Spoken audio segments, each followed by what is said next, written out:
Hello everyone. अगर आप लोग भी दिल्ली पुलिस का फ़िज़िकल देने जा रहे हैं तो ये इन्फॉर्मेशन आपके लिए भी बहुत ज़्यादा इम्पॉर्टेंट है। मैंने अपीयर किया था 6 तारीख को AWTPO के फ़िज़िकल में, जो कि मेरा था वज़ीराबाद ग्राउंड नंबर 5 में। मैंने पूरा अपना फ़िज़िकल क्वालिफ़ाई किया, हाइट एंड वेट क्वालिफ़ाई किया। उसके बाद उन लोगों ने मुझे DV में आउट कर दिया।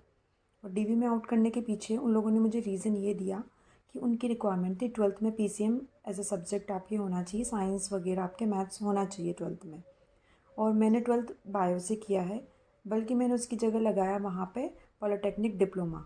और जैसे कि मैं राजस्थान से हूँ, तो राजस्थान में जो पॉलिटेक्निक डिप्लोमा होता है उसे 10+2 PCM के इक्विवेलेंट ही कंसिडर करते हैं। और इस बात पे वो लोग भी एग्री कर रहे थे कि येस, इसे इक्विवेलेंट कंसिडर करते हैं, पर जो टर्म है इक्विवेलेंट वो हमने कहीं भी नोटिफिकेशन में मेंशन नहीं की है। That's why you are not eligible for this. मैंने उनसे बहुत रिक्वेस्ट की, जो 3 स्टार वगैरह रहते हैं, IPS मैम होती, मैंने उनसे सबसे बहुत रिक्वेस्ट की। और जो SSC के जो वहाँ पे वर्कर्स होते हैं, आई मीन एम्प्लॉयज़ जो होते हैं SSC के, उन लोगों से भी मैंने बात वगैरह की, पर उनमें से किसी ने भी मुझे कंसिडर नहीं किया और मुझे वहाँ से DV से आउट कर दिया। तो अगर आप लोगों में से भी कोई ऐसा कैंडिडेट है जिन्होंने 12th PCM से नहीं किया हुआ है और वो राजस्थान या किसी भी अदर इस तरह के बोर्ड से पॉलिटेक्निक डिप्लोमा लेकर जा रहे हैं, तो प्लीज़ ना जाएं, क्योंकि एट द एंड वो आप लोगों को आउट ही करेंगे, वो लोग नहीं कंसिडर करेंगे। मेरे साथ एक और स्टूडेंट थी, एक और कैंडिडेट थी जिसके साथ सेम सिचुएशन थी, पर उसको बेनिफिट ये मिला कि उसका जो पॉलिटेक्निक डिप्लोमा था वो था इलेक्ट्रॉनिक्स ब्रांच से, तो वो उन्होंने कंसिडर कर लिया। जस्ट बिकॉज जो NQT का जो या फिर NCT करके जो नोटिफिकेशन में मेंशन्ड है, वो एक कोर्स है वो, कि अगर आपके पास इलेक्ट्रॉनिक्स ब्रांच से है तो वो आपको कंसिडर कर लेंगे। तो मॉरल ऑफ़ द स्टोरी ये निकलता है कि डिप्लोमा जो है पॉलिटेक्निक डिप्लोमा सेंट्रल की वैकेंसी में वो 10+2 PCM के इक्विवेलेंट काउंट नहीं होता। मतलब ये रूल है या ये लोग करते ही नहीं है, वी डोंट नो, पर नहीं किया। और जब मैंने इस चीज़ को क्वेरा पे सर्च किया तो वहाँ पर भी मुझे इस तरह के कुछ स्टेटमेंट देखने को मिले। और सेकंड, जो और इम्पॉर्टेंट चीज़ मैं आप लोगों को ये बताना चाहती हूँ कि अगर आप SC या ST के कैंडिडेट हैं तो, और अगर आपकी हाइट 157 सेंटीमीटर या इससे कम है, अगर 157 है तो परफेक्ट है। अगर आपकी 156 या इससे थोड़ी सी भी ज़्यादा है तो भी आप जा सकते हैं, एक बार चांस ले सकते हैं।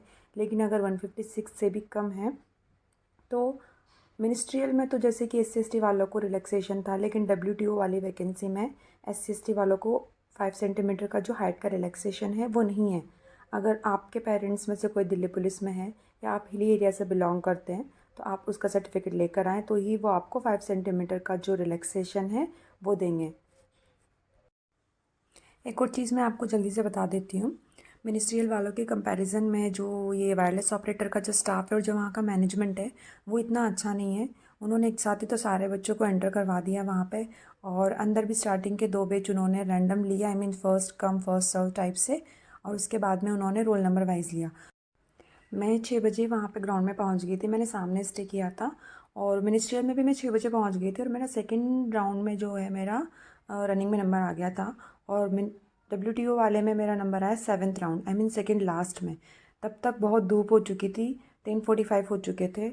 और मैं आप लोगों को एक और चीज़ बहुत ज़्यादा इंपॉर्टेंट है वो मैं आपको बता दूं कि अगर आपका तीसरे या चौथे बैच के बाद में रनिंग में नंबर आता है और अगर आप मुंह खोल के रनिंग करते हैं तो प्लीज़ ऐसा बिल्कुल भी मत करना, क्योंकि वो जो मिट्टी है वो इतनी चिकनी मिट्टी है, और आपके स्टार्टिंग में 3-4 बैच दौड़ने के बाद में उसमें से धूल उड़ने लगती है।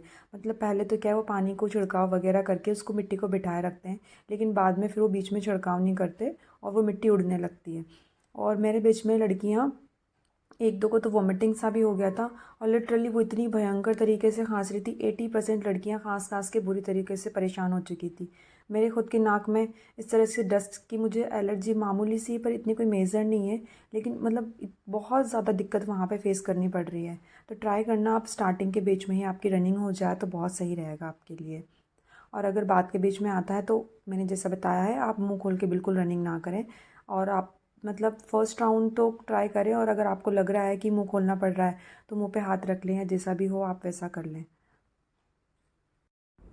और अगर आप लोगों को फिज़िकल या DV के रिगार्डिंग और भी किसी भी चीज़ की क्वेरी है तो आप प्लीज़ मुझे कमेंट करें, मैं उसके लिए कोई नेक्स्ट वीडियो बना दूँगी या फिर आप लोगों को कमेंट में एक्सप्लेन कर दूँगी।